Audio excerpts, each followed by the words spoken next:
So this was the article I was reading from in my last video, Nurses' Participation in the Holocaust, a call to nursing educators. It was written back in January 2020, where they get it wrong, and probably because they're, to have 25 letters after their name, they're in with the government. I mean, it is the government, it's PubMed, but this is where, you get American Nurses, American Medical, why they all go along with the same bullshit. They're racist, they really are. DEI, even though diversity sounds good, it's really not in the way they mean it. They're just creating a race problem, and if they're too and I think they're too higher educated to see it, because it's not like the higher educated ever want to listen to somebody that's less educated than them. It's just the truth, unfortunately.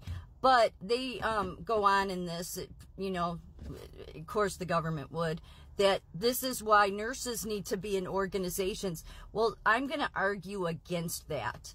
I think what nurses should do is think critically. You were taught in school how to think critically.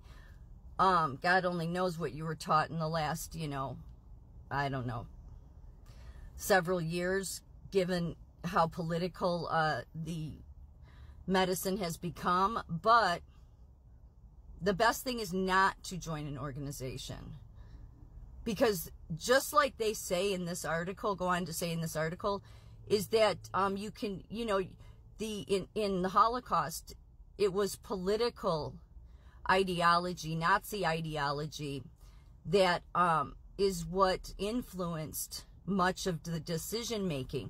Now you may think, well, how could that make you murder somebody?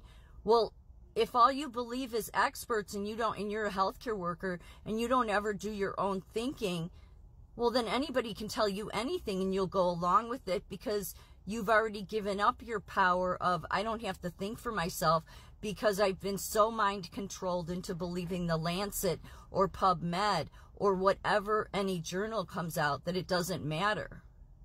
I just heard from two different, I saw two different places where I guess, is it Kansas? There's a few people that are suing Pfizer. Pfizer didn't take part in Operation Warp Speed, believe it or not. So everybody that's tried to tie Trump to that, well, that throws that out the window. Yeah, Pfizer refused to take part in Operation Warp Speed.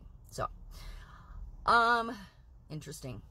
So this goes on to say, and this is from PubMed, arguments that the involvement of nurses in the Holocaust was isolated to evil, Nazi nurses, that individual values and institutional codes are preventative, or that such things could never happen again or here in the United States, are fallacies. Religion, codes, American values, and individual resistance cannot be relied upon as defense against future abuses, and American history is filled with its own examples of mistreatment of vulnerable citizens. Well, yes, they are. And you can thank these organizations for that. Yeah. These associations, professional associations that have aligned themselves with the government, that did what these people go on to talk about. See, this is what happens. So the one thing I wanted to mention that's rather important is that Jordan Peterson interviewed somebody that I forget the guy's name. It was just put out in the last few days. A guy that knows all about Karl Marx. And most people that talk about Karl Marx are atheists. Most people that believe in that model, the Communist Manifesto, which is all Marx. Marx was a disturbed individual, very, very disturbed. Mental illness disturbed, psychopathy, really. He didn't bathe, he didn't work. That's why I cringe every time I hear, workers of the world unite. That comes from him. And so people think that's a great tagline. I think it's basically saying slaves of the world unite. But they bummed off of people. He didn't have any money. He wouldn't work.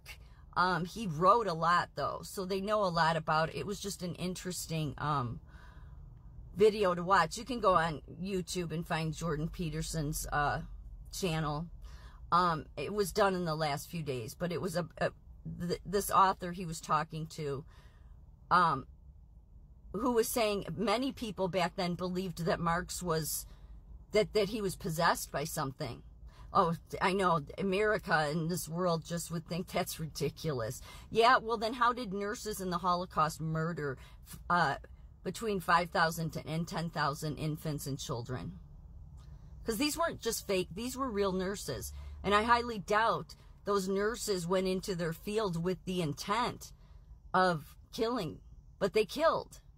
They literally killed. They did what they were told. Now, you may think, I'm a nurse, I would never go and kill somebody. If you think that somehow you're smarter than the nurses back then, think again. You can't get any healthcare workers to see anything I'm saying. Most of them have removed themselves. No, if my organization tells me to do it, it's okay. It's okay for me not to speak up. I can't help it. It's their fault. That's everything the Nazi, I hate to say Nazi nurses, but something came over them, I would say. Something came, you know, because when you don't believe in God, first of all, I don't think you can critically think. That's my personal opinion. Not very well, anyway. Atheists do not do much critical thinking at all. Just look at all the professional associations of medicine and nursing. But more than that, I think that you're more like, I don't really know how you have a moral compass without a belief in God. Because then what your moral compass is setting your own standard. And just think about how many times you can justify that away. That's what the nurses did during the Holocaust. But the amount of abuse that's been done here, they go on to talk about this. People have heard of this. I mean, I've done videos. The Willowbrook study involved in the intentional exposure of hepatitis to mentally disabled children to study antibodies and immunity to disease. So when I say that, you know, you really should care about these kids in the state system, you should. Because that's the kind of kids they do it to, because nobody is their guardian. So, that's a real thing. This is from PubMed.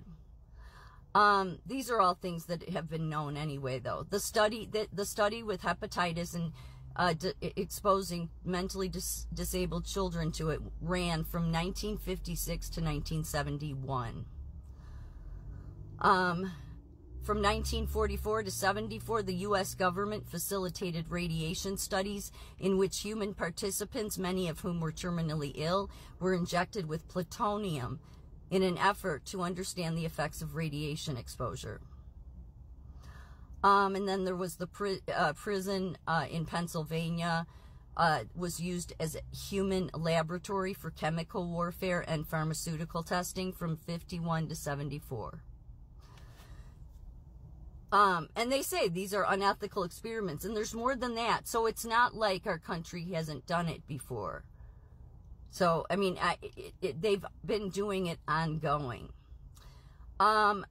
So they go on to say, how could a professional group entrusted with protecting human health use this very social mandate as a reason to torture, maim, and kill? This question was directed at medical students, but it nevertheless may inform the identification of learning outcomes for nurses regarding the legacy of the Holocaust. These outcomes can be grouped into cognitive, psychomotor, or affective learning domains. In this case, will be cognitive and affective. So they go on with their nonsense. Anyway. And then they went on to bring up COVID, because again, this was 2020, okay? So they said, government officials and healthcare organizations are currently discussing the rationing scarce resources in response to COVID-19 pandemic, which was done deliberately. Disability rights communities are concerned about the impact of decisions on their communities. The lives of individuals with disabilities have been perceived as not worth living in the past.